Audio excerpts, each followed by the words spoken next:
ধন্যবাদ জানাতে হয় যখন আমরা গাড়ির পিছনে দৌড়াচ্ছি তখন ছাত্র শিবির দেশের পিছনে দৌড়াচ্ছে। আমার পিছনে দৌড়ানো বন্ধ করতে হবে। আমাদের গাড়ির পিছনে দৌড়ে লাভ হবে না, আমাদের দেশের পিছনে ছুটতে হবে। আমার জানা নেই কোনো ছাত্র সংগঠন এরকম আয়োজন বাজেটকে সামনে রেখে তরুণদেরকে অ্যাড্রেস করে আর কেউ করছে। এটা করে থাকতে ভালো, কিংবা না করে করার সুযোগ আছে, করা উচিত। আমি বলছি না ছাত্র শিবির করে শেষ হয়ে যায়, করা উচিত। আমাদের গাড়ির পিছনে যত দৌড়ানো দরকার তার চেয়ে আমাদের দেশের পিছনে, সুযোগের পিছনে। আপনি দেখবেন এখানে প্রবন্ধকার বাংলাদেশ, ভিয়েতনাম, থাইল্যান্ড, দক্ষিণ কোরিয়া, ভারত সুযোগগুলো দিয়েছে। আল্লাহ খাস মেহরবানি, আমি দেখার চেষ্টা করেছি ম্যাক্সিমাম সুযোগগুলোতে আমরা পিছনে পড়ে আছি। কারণ আমরা তো দৌড়ের দেশে না, আমরা তো দৌড় গাড়ির পিছনে।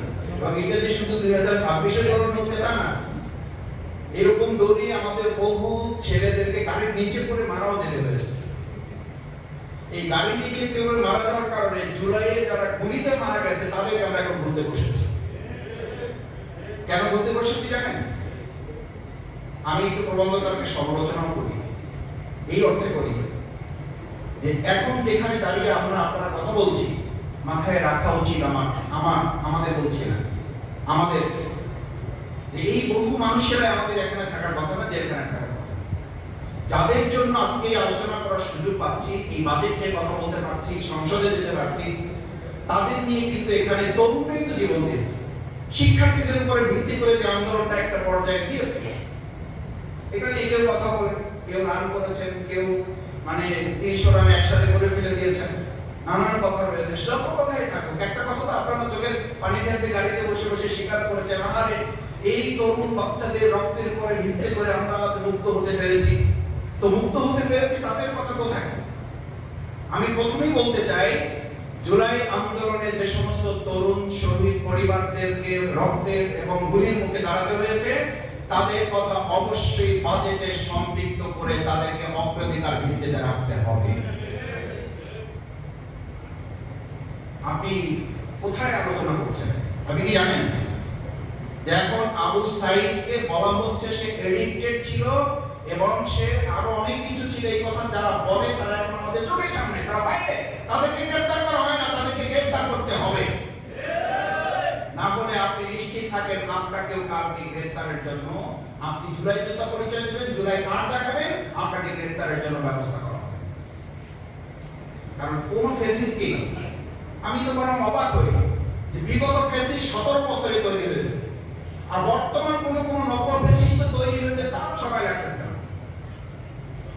2 মাসে ফ্যাসিস্ট তৈরি হয়ে যাচ্ছে, 3 মাসে ফ্যাসিস্ট তৈরি হয়ে যাচ্ছে।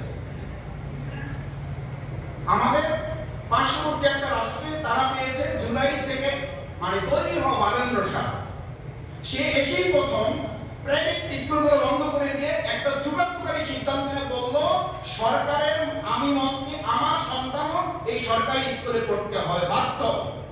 আমার শিক্ষামন্ত্রী, নকল করা যাবে না, পড়তে হবে। এই ডায়লগ দিয়ে আমাদের তরুণদেরকে এখন টোটাল মুখে করেছেন। কই, আপনি তো এরকম একটা যুগান্তকারী সিদ্ধান্ত নিতে পারলেন না, কারণ আমরা বালেন্দ্র শাহ পাই নাই, আমরা পেয়েছি আমাদের উপরে চাপিয়ে দেওয়া একজন মাইল পেয়েছে প্রধানমন্ত্রী,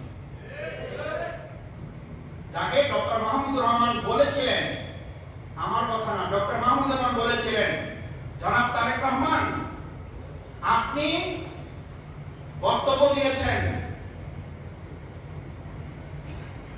কিসের মাধ্যমে, অনলাইনে কথা বলেছেন, আপনি এখানে কি ঘটেছে জানেন না, 15 মিনিট আপনাকে এটা বলা যাবে না, যদি সুযোগ দেন দয়া করে তাহলে কোনো একটা সময় নিয়ে আপনাকে এগুলো বলা হবে। আর আপনার আশেপাশে যারা আপনাকে তথ্যগুলো দেয়, আপনাকে সঠিক তথ্যটা দেয় না, যার কারণে আপনার কথা বলার পরিবর্তে আপনার কথাগুলোকে অন্য একজনকে বলে দিতে পারে।